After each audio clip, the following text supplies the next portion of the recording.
Ayan mga ka-amazing, ako po ay nakabili ng sariwang bulan-bulan. Ayan, bulan-bulan tawag sa amin. Ayan po, ayan lalaki po niya, oh, sarap nito inihaw. So gagawin ko ay iihawin ko po siya ngayon sa turbo kasi wala kaming ulingan dito, bawal kasi magano sa ulingan. Ayan ang lalaki niya.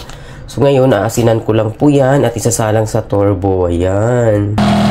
So ayan ka-amazing, i-preheat muna natin yung turbo. Ayan.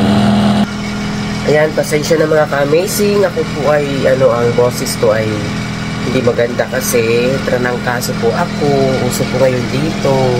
Dahil change leader na dito sa Dubai. So, nalagyan po natin ng asin. Ayan, para may lasa naman po siya. Ayan.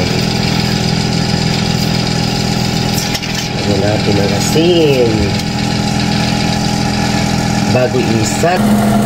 Ayan yan siya mga ka-amazing. Sinalang ko na po ang inihaw kong bulan-bulan sa Bisaya. So ayan mga ka-amazing, luto na po ang bulan-bulan. Ayan, gagawa na lang po tayo ng sausawan. Ayan, masarap po yan. Bagong luto. Ayan, ang bulan-bulan. Ayan, bulan-bulan po yan sa amin, sa Visayas. Ayan. Ay, marasa, lami, kung sa Cebuano, kung sa Waray nun, marasa man ini nga bulan-bulan nga isda. Sinugba. Ayan.